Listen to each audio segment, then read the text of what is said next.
In the following presentation, Representative Ron Kind meets with Chippewa Valley educators at the Eau Claire Area School District Administration Building on March 24th, 2011. Shouldn't be doing and making sure that we continue to do the jobs that we've all been hired to do, which has been difficult. Where I've heard from many teachers that it's hard to go in and sit there in the classroom and wonder what's happening in Madison, what's happening. I want to just be a part of it. I want to hear on the news. And so we've been in good communication with that and being able to share information and do it in a way that's professional and keeps us above. I always say we're going to take the higher road when we do all this. So It's all yours. Great. Thanks, Duff. Thank you. Thank you all for coming and the invitation.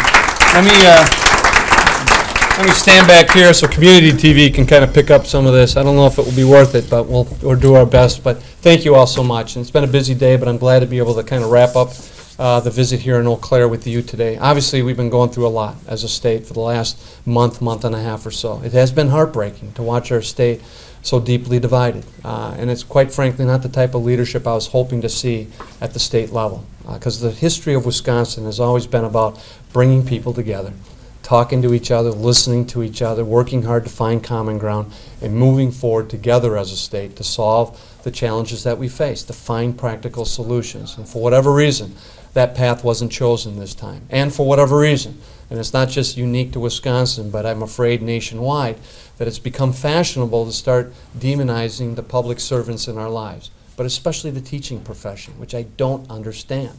There are other nations in the world that put their teachers on a pedestal and recognize the value that they bring to our community and the important role they play in educating our children and making sure they're developing the life skills and the knowledge base that they need to be successful in life, to be able to compete globally in a very competitive marketplace. And that's where I think we need to get back to, is the recognition of that dedicated service, the professionalism that teachers bring to their jobs each and every day, and coming to them in seeking solutions, rather than segregating and demonizing and setting them off and trying to claim that they're the problems with what we're facing. I don't subscribe to that notion. And I hope that as we move forward as a state and as a nation, that we make smart decisions, not bad decisions, when it comes to our budgetary priorities. I think now more than ever there are crucial investments we have to be making in order to grow the economy, create the jobs that we desperately need to make sure that we remain the most innovative and competitive nation in the world. And at the top of that, I would put education and workforce development programs and funding. If we start cutting back there, we are literally eating our own seed corn, the seed that we need to be planting today to have a bountiful harvest tomorrow. I know that resonates in the state of Wisconsin, where agriculture is still an important industry, but it rings very true in the decisions that we have to make at whatever level when it comes to the investment of precious public resources and where we're going to put that money and the type of return that we expect from it. And I've seen in Wisconsin a very good return on the resources that we do dedicate for our education system and the product that's being produced. I've got two little boys right now going through Logan Middle School. My oldest boy will be a freshman at Logan High School next year. It's hard to believe how quickly they grow. But having, and he's not little anymore either. Yeah, that's right. He's about here now. But having had the process now of going through it as a parent, as a concerned citizen, to see what type of quality education that my children are receiving, I'm proud of the work that I see being done right here in western Wisconsin and the quality of the schools that we do enjoy. But that is not necessarily a given as we move forward as a state. And it's something that's precious that we need to protect and work on and make sure that we're working with the education community in order to improve it. At the federal level, we've been wrestling with this continuing resolution. Obviously, we focused on that over the last couple of months. What the focus has primarily been is on 12% of the discretionary pie of the federal budget, 12%. But in that 12%, I think, are the crucial programs, or the so-called seed corn, that we should be investing in. Education falls into that sliver of the pie. And what's being proposed now is some drastic cutbacks in Head Start funding, Title I funding, teacher training and development programs, which I think we need more of, can be detrimental. And then it would be a 1-2 combination based on what's being proposed coming out of Madison. Over $820 million in cuts K through 12 in the budget, another $250,000 with higher education, $71 million with our technical school campuses.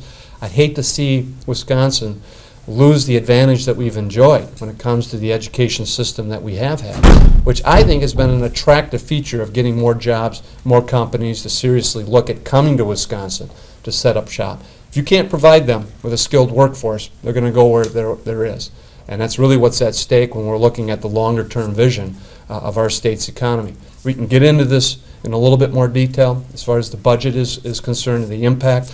Right now, we've got another 3-week continuing resolution that will expire shortly before Easter. There's going to be a lot of talking, hopefully, when I get back out there on Monday again over the next couple of weeks to see if we can reach a final agreement for the rest of this fiscal year, which we should be able to if there's enough reasonable people willing to sit down and talk and realize this has to be a process of give and take, of, God forbid, compromise, of realizing that you're not going to get everything that you desire, and that's how a democracy functions. My concern, to be perfectly honest, is we have a new class now in Congress who have brought with them a very uncompromising attitude. It's either their way or no way at all. That's a recipe for government shutdown. That's a recipe of not trying to work this out, reach compromise, and be able to move forward together as a nation. So these next couple of weeks are going to be very interesting in that regard of what path people decide to pursue out in Washington. And naturally, the work continues as far as the state budget is concerned. But I'll just leave you with this final comment before we get to your comments and ideas or questions, whatever you might want to bring up today, is in a democracy, you can't be shy. You got to let your voices be heard. I think that was at the root of the spontaneous combustion that we saw with the demonstrations that happened, not just in Madison, but in virtually every city of our state. People were feeling as if their voices were being shut out, that their place at the table was being taken away from them. And that, I think, is what has been driving the concern out there for how the decisions will ultimately be made as a state, as a community.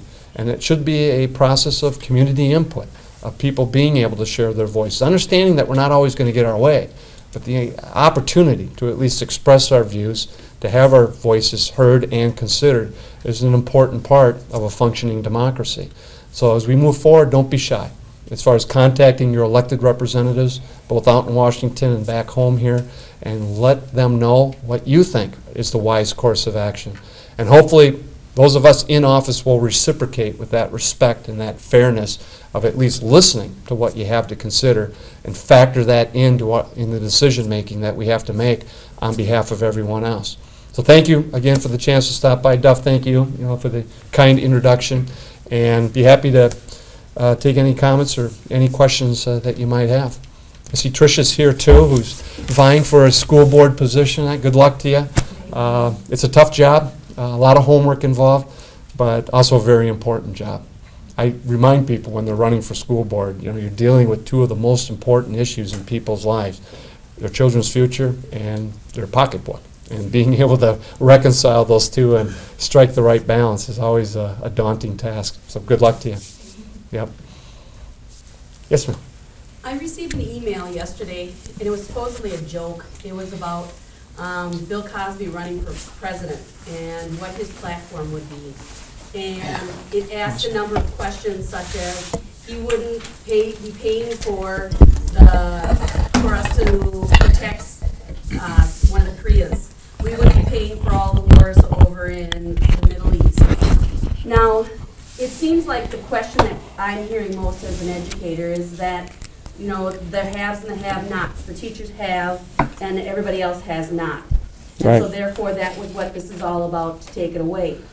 At the federal level, what is, I don't know enough about what's going on, and I want you to educate me and tell me, where is our federal money going that we can't, our economy is in such trouble that we have to strike out this way? Yeah. Great question. If you could just do me the favor and identify yourself and where you're at. Michelle Zimmerman, I'm a 4th grade teacher at Lakeshore here in Oak Okay, Lake. great. Well, thank you. Thanks for the question. Very simply, there are some huge spending categories in the federal budget that if you're really serious about deficit reduction, you've got to be serious about those areas. And the largest and fastest growing area is rising health care costs. Medicare, Medicaid, VA, health care benefits. That's the biggest share of federal funding right now. So we've got to stay focused on reforming a health care system so it's more efficient, we're getting better outcomes, but for a better bang for our buck. I've been leading the effort to try to change the way we pay for health care in this country, so it's value-based, not volume-based payments anymore. It's what our healthcare providers in our area have been calling for years. And just by going to our public workers and saying you've got to contribute more to your healthcare benefits is treating the symptom. It's not treating the disease. The disease is rising healthcare costs. And if all we're going to do is go back to people saying you got to pay more, you got to pay more, that will never end. And it will always get more expensive. And people's wages will continue to go down as a consequence because it's taking a larger share out of people's paycheck and our public budgets. Well, that's why I feel strongly that going forward on the Affordable Care Act, the health care reform bill is so important because it is entitlement reform. It's getting these health care expenses back under control. And it's by encouraging more efficient delivery models, again, those that exist in our own backyard that are highly integrated, coordinated, patient-focused, and then changing the reimbursement system. So it is based on outcomes and not just more and more quantity, regardless of quality. And that, I think, is going to be the key to getting these deficits under control and alleviating what I see as one of the great anchors to economic growth. And it's the healthcare costs that everyone wrestles with. Secondly, the defense bill. When I first started Congress, we had a defense bill of roughly a little over $300 billion. Today it's about $750 billion. That doesn't even include Iraq, Afghanistan. Huge amount of money going into that. But the tragedy is we're not getting a good bang for our defense dollars either. We have these old Cold War weapon systems that are costing us billions of dollars every year that the Pentagon keeps telling Congress stop appropriating money for because we don't want them, we don't need them. In fact, a couple of weeks ago I offered an amendment that would have shut down 2 of these weapons programs, saved us $14 billion. Pentagon weren't requesting those weapons anymore, and it went down in defeat. And just shows you how difficult this is. And I'm going to continue the effort on Farm Bill reform. I think we can do a better job, more responsible job of trying to end these huge taxpayer subsidies going to large agribusiness. And you'd be astounded at the mailing address of a lot of these subsidy paychecks that are going out to people. You'll find them in Manhattan, in San Francisco, in Chicago. These aren't even farmers living on the farm and working the land. These are corporate entities that these checks are going to right now, and it's not helping our family farmers. There's cost savings to be had in that area. And what I just described is close to 60% of the entire federal budget right there, not the 12% where all the focus has been on. So I would hope that we would roll up our sleeves and start getting into those categories of spending in a much more meaningful fashion rather than trying to fool the American people. That all we have to do is cut Head Start or Title I programs or NPR and somehow we're going to magically balance the budget in the future. It just won't happen. Thank you. Have we sold our souls to the devil, though, by selling away most of what made America America and protecting the world? You know, can we be big brother to everybody and protect everybody and take care of the world anymore? Yeah. Sorry, is that Michelle, is that a question? Is that kind of rhetorical? Yeah. No, I'm just kidding. Well, I think it's a very important question and something we need to be asking ourselves more of, and that is understanding the limits of American power. We're in Iraq now. We're in Afghanistan now. We're executing a no-fly zone over Libya now. I've been trying to get cost estimates of what that new intervention is costing. It's anywhere from $150 to $300 million a week for the no-fly zone in Syria or in Libya. And where does it end? And I think you're exactly right to be raising this question, and policymakers need to be asking that question more and more ourselves. And ultimately, when you are going to be committing American troops in harm's way, the fundamental question we should be asking is where is the direct national security threat to the United States of America that would justify what should be a matter of last resort, not a convenient option. Because these are costly expenditures, and we've got to wind them down, and we've got to start pulling out of Iraq, Afghanistan, given the great need that exists back home here right now. Thanks. Comments, questions? Dr. Doctor? We talked a little bit about, Ron Heilman, Eau Claire. Yep. We talked a little bit about, you know, the funding crises and what have you. The Eau Claire School District cuts we're about to receive for 2011-2012 school year, $8.8 million. You know, I'm very concerned when I hear talks about cuts to Title I program and Title I dollars to school districts. I mean, Eau Claire, we get probably somewhere between $1.5 and $2 million in title monies. If that money is cut and, compounded over the 8.8 million, I'm not sure, how we would sustain some of the level of programming. I guess my question is, what can you do and what can Congress do to make sure that, there is support for the president's continued spending, at least at the level that we've had in the past? Right. Title I. And in fact, some increase in funding that he's requesting under the budget that he submitted to. Well, it's difficult in the atmosphere of the House of Representatives these days to have that serious conversation and try to get the priorities straight. But we still have a Senate that we're working very closely with, and I would anticipate a different budget outlook coming out of the Senate, and then working with the President too, where he wants to maintain the priority. And I don't know how many of you tuned into his State of the Union speech, but I thought it was a very good speech because it challenged the nation where we need to go. And he was right. This really does come down to innovation and competitiveness and being the most innovative and creative nation in the world. And that means some important investments in education, in the STEM studies, in broadband access, especially in the rural areas who are being left behind, and investment in science and technology and medical research. And a lot of the proposed cuts now, at least coming out of the House of Representatives, cut back drastically in those areas and make it difficult for us to remain on the cutting edge of medical and scientific and technological discoveries and breakthroughs, where we want to be, where we have been for many, many decades. So we got a lot of work to do as far as the final budget outlook, but we've got some allies, obviously, with the administration and with the Senate right now. And hopefully there'll be an element of bipartisanship at the end of the day where we can strike some agreements, understanding there's going to have to be some give and take on both sides to get it done. Yep. By the way, send the data you have to Kathy Bernier. She just sent me an email back, and she says they're not aware of what the cuts are yet to the districts in the Chippewa Valley. And I said, well, interesting. I know I received it, and Dr. Howman has. I tell them, go to the Legislative Fiscal Bureau. They've got it right. The governor's office has it wrong. Legislative Fiscal Bureau has it right. Okay, yeah, right. Well, and again, the numbers that I've been asking to be analyzed coming out of the House is premature because it's not a final bill or anything.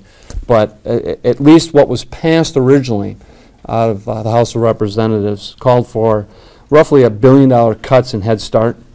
This is going to affect, or actually drop over 220,000 kids from the Head Start program nationwide. Not to mention the firing of roughly 55,000 teachers in the Head Start program. And I found it a little bit curious that if you listen closely now to the governor's language on job creation, it's no longer 250,000 jobs created. It's 250,000 jobs created in the private sector. So we could ultimately end up in a situation where we have a net job loss under his budget, and he'll still claim credit if there's some growth in the private sector. Either way, it's going to impact the community. And also with Title I funding, over $700 million in cuts proposed under Title I. And they're talking about 2,400 schools nationwide that would be adversely impacted at a time when it's pretty tough to stretch the dollar already. So these are some of the things that are being proposed right now without, I don't think, as much scrutiny in regards to the consequences that it deserves. Anyone else? Yeah. Well, and that's why I think having a longer-term economic vision where we need to go to grow this economy, because a growing economy solves a lot of problems, including the deficits that we're facing. You may have noticed that about a week ago, Minnesota revised the revenue estimates in the next year and revised it downwards by about, or increased the revenue estimates by about $1.6 billion. So their shortfall was eliminated by over 25% just with the revised revenue estimates because the economy's starting to take hold again. So hopefully that will come back sooner rather than later because that's going to affect, I think, the budget decisions. Trish? I listened closely to Secretary Duncan's plan for education, and you've said some of the words here today of creative and innovative, and definitely believe that's where we need to be going. The flip side of that, and one of the words that comes up frequently, is charter schools. Mm-hmm. And as you know right now, except for in Milwaukee, charter schools here in Wisconsin have to be instrumentalities of the district. Right. Our governor has other plans. And I'm concerned that at the federal level too, that the dollars will start following that privatization model. I believe wholeheartedly in innovation. I think we should have instrumentality of charters within our district where teachers are freed up to have teacher-led schools and try different things. Yeah. But taking that money and privatizing it is a recipe for disaster, in my Right. opinion. Yeah. Well, you know, I've been supportive of charter schools, but we also need to realize that there are good charter schools and not so good charter schools, and have the ability to shut down the bad ones. You have to have that capability. And I'm glad that we have a lot of quality private schools here in the state of Wisconsin. But philosophically, I've always come from the position that, hey, if you're going to take public funds, you got to play by the same rules then. You know, it's just a simple philosophy. And what's being proposed now would change all that, especially with the MPS system. But the same thing's being proposed in Washington with a school voucher program for DC students. They're also proposing lifting the income caps for those vouchers for DC, as the governor is for Milwaukee. So we could end up with working families now subsidizing very wealthy families in the city of Milwaukee to send their children to private schools, and then those schools not having to comply with the same rules as public schools around the state. I don't think that's good policy, and I don't think it's fair. And I think it will ultimately undermine public education in this state, because our public schools don't get the choice of who they accept and who they're going to teach and who they're going to exclude, unlike private schools in the state. And that's fine if private schools want to do it. But then don't take the public funds and expect to play by different rules. And I think that's what needs to be ultimately resolved with these budget decisions.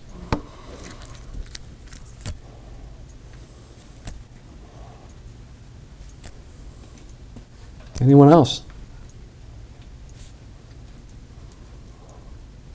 Well, there. Kim? Yep.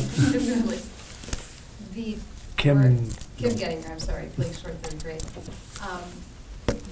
As an outsider looking in, it appears as if, like, people don't get listened to anymore. It's the large corporations.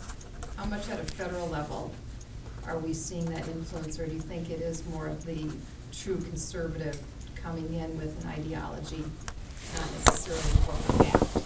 Yeah, I think the power of special interest is more pervasive now than ever, whether it's in Washington, and unfortunately we're seeing more of that influence in the state of Wisconsin.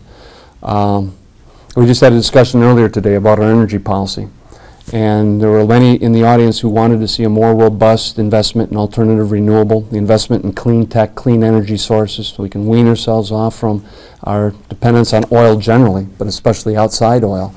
Well, today we're subsidizing big oil companies to the tune of $50 billion a year. $50 billion, and they're sitting on record profits.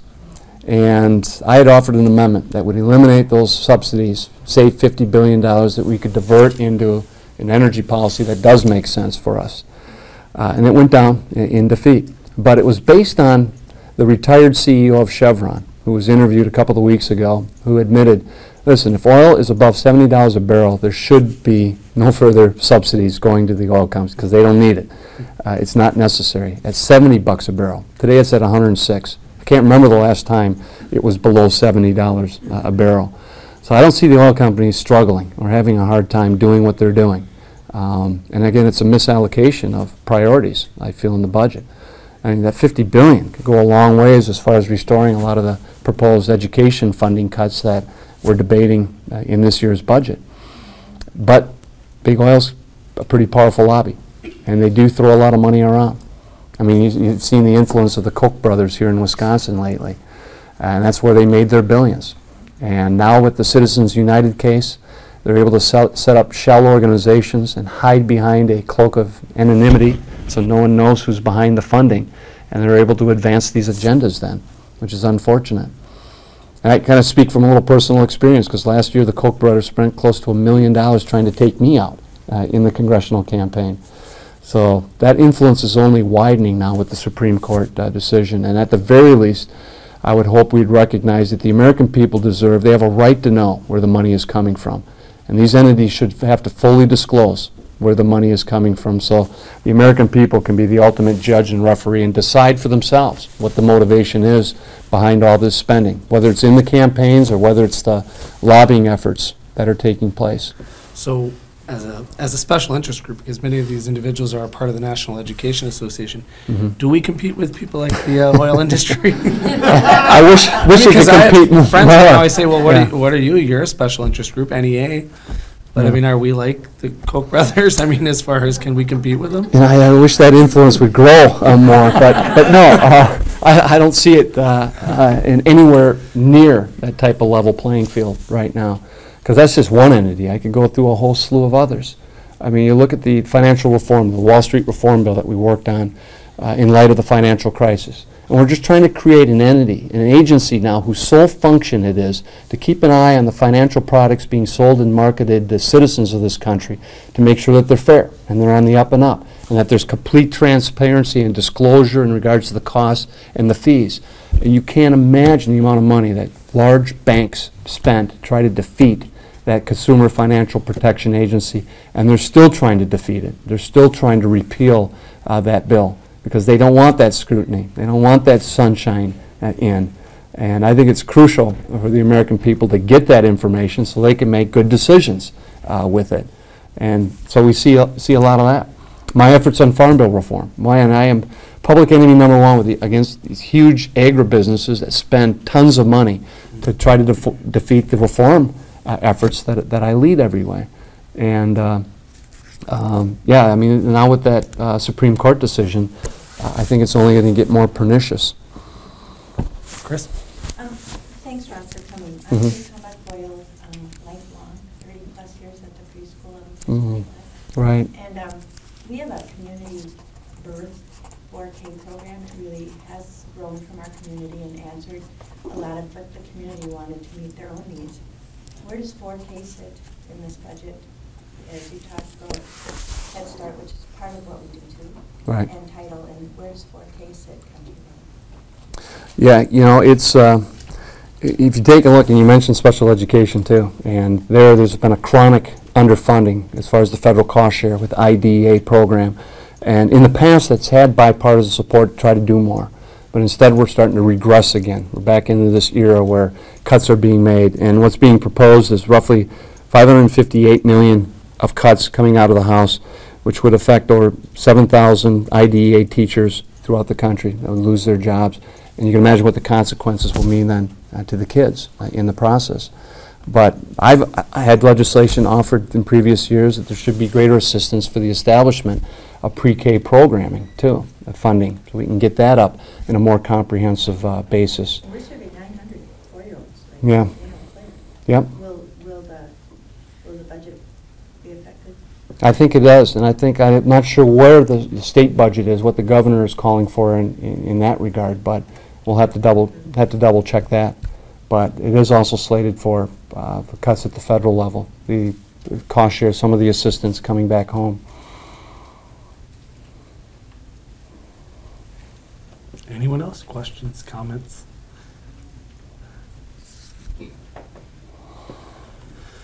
One final thing, I'd like to Sure. thank you because I've been to a number of the rallies, and you're the one face that has been face-to-face and willing to listen to us, Mhm. and I appreciate that. Thank you very Well, much. you're welcome, and it's the least any of us can do right now. I mean, this really is a fundamental issue of fairness, and I think workers deserve a modicum of decency and respect, and being treated fairly.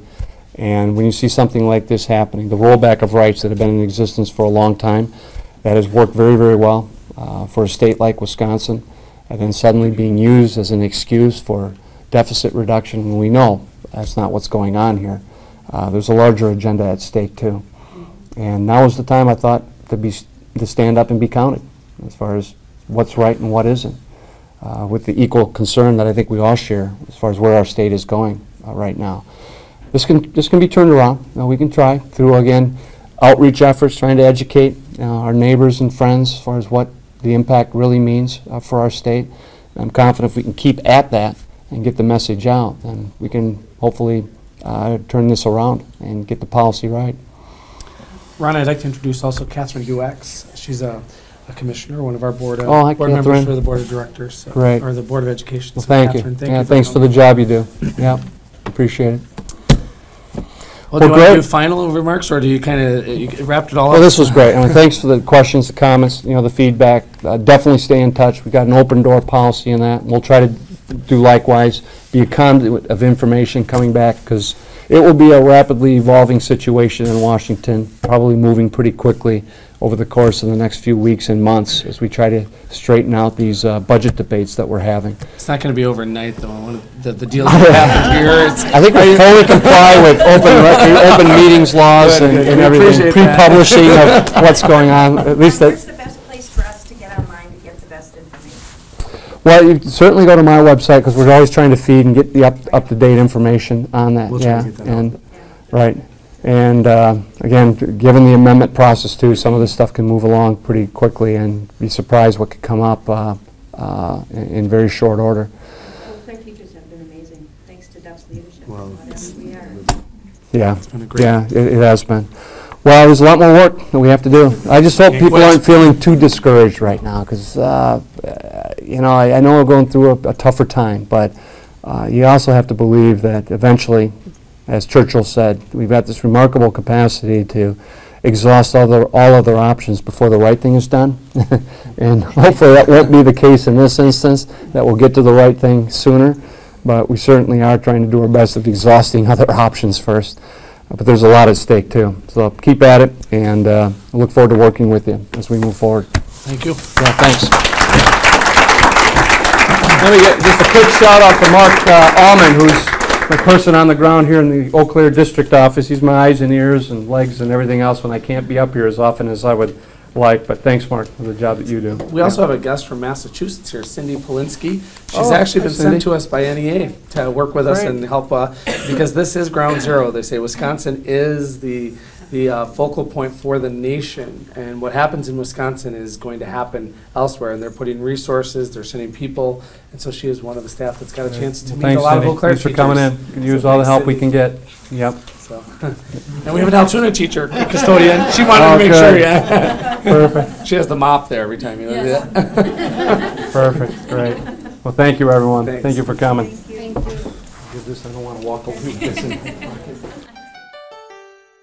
You've been watching a meeting between Chippewa Valley educators and Representative Ron Kind held at the Eau Claire Area School District Administration Building on March 24th, 2011.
11th, we've been in